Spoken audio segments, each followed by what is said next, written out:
بسم اللہ الرحمن الرحیم۔ شروع اللہ کے نام سے جو بڑا مہربان نہایت رحم والا ہے۔ جب سے ٹی وی دیکھنے کا رواج بڑھا ہے، ٹی وی دیکھنے والوں کے مرنے کے بعد قبر میں عذاب ہونے کے بڑے ہی عبرتناک واقعات بھی سامنے آ رہے ہیں، جن سے ہمیں سبق لینا چاہیے، کیونکہ اللہ تعالیٰ یہ واقعات اس لیے دکھاتے ہیں تاکہ ہم لوگ عبرت حاصل کریں کہ رمضان شریف کے مہینے میں افطار کے وقت گھر میں ایک ماں اور ایک بیٹی تھی۔ ماں نے بیٹی سے کہا کہ آج گھر پر مہمان آنے والے ہیں، افطاری کی تیاری کرنی ہے، اس لیے تم بھی میری مدد کرو اور کام میں لگو اور افطاری کی تیاری کرواؤ۔ بیٹی نے صاف جواب دیا کہ امی، اس وقت ٹی وی پر ایک خاص پروگرام آ رہا ہے، میں اس کو دیکھنا چاہتی ہوں، اس سے فارغ ہو کر کچھ کروں گی۔ چونکہ وقت کم تھا، اس لیے ماں نے کہا کہ تم اس کو چھوڑ دو، پہلے کام کرو، مگر بیٹی نے ماں کی بات سنی انسنی کر دی اور پھر اس خیال سے اوپر منزل میں ٹی وی لے کر چلی گئی کہ اگر میں یہاں نیچے بیٹھی رہی تو ماں بار بار مجھ کو منع کرے گی اور کام کے لیے بلائے گی۔ چنانچہ اوپر کمرے میں اندر جا کر اندر سے کنڈی لگائی، پروگرام دیکھنے میں مشغول ہو گئی۔ نیچے ماں بیچاری آواز دیتی رہ گئی، لیکن اس نے کچھ پرواہ نہ کی۔ پھر ماں نے افطاری کے لیے جو تیاری ہو سکی کر لی، اتنے میں مہمان بھی آ گئے اور سب لوگ افطاری کے لیے بیٹھ گئے۔ ماں نے پھر بیٹی کو آواز دی تاکہ وہ بھی آخر روزہ افطار کر لے، لیکن بیٹی نے کوئی جواب نہیں دیا تو ماں کو تشویش ہوئی۔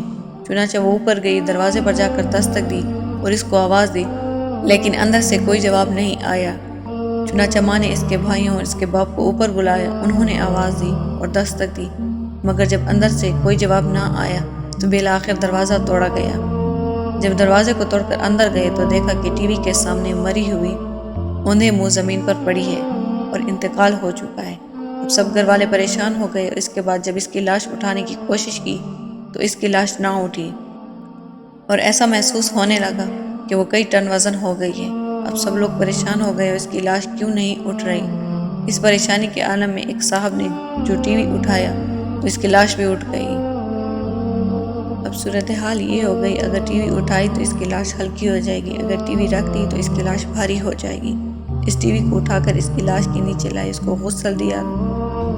جب اس کا جنازہ اٹھنے لگا تو پھر اس کی چارپائی ایسے ہو گئی جیسے کسی نے اس کے اوپر پہاڑ رکھ دیا ہو، لیکن جب ٹی وی کو اٹھایا تو آسانی سے چارپائی اٹھ گئی۔ تمام اہل خانہ شرمندگی اور مصیبت میں پڑ گئے۔ بالآخر جب ٹی وی جنازے کے آگے چلا تب اس کا جنازہ گھر سے باہر نکلا۔ اب اسی حالت میں ٹی وی کے ساتھ اس پر نماز جنازہ پڑھی گئی اور قبرستان لے جانے لگے۔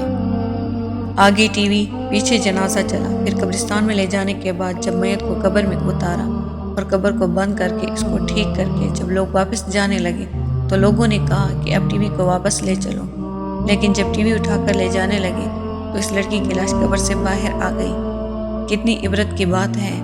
لوگوں نے جلدی سے ٹی وی کو وہیں رکھا اور دوبارہ اس لاش کو قبر کے اندر دفن کر کے بند کر دی اور دوبارہ ٹی وی اٹھا کر چلے تو دوبارہ اس لڑکی کی لاش قبر سے باہر آ گئی۔ اب لوگوں نے کہا کہ یہ تو ٹی وی کے ساتھ ہی دفن ہوگی، اس کے علاوہ کوئی اور صورت نظر نہیں آتی۔ آخرکار اس کی لاش قبر میں تیسری بار رکھی اور ٹی وی کو بھی اس کے سرانے رکھ دیا اور اس کے ساتھ ہی دفن کر دینا پڑا۔ اب ذرا سوچیے اس لڑکے کا کیا حشر ہوا ہوگا اور کیا انجام ہوا ہوگا۔ ہماری عبرت کے لیے اللہ تعالیٰ نے ہمیں دکھا دی ہے، اب بھی اگر ہم عبرت نہ پکڑیں تو ہماری ہی نالائکی ہے۔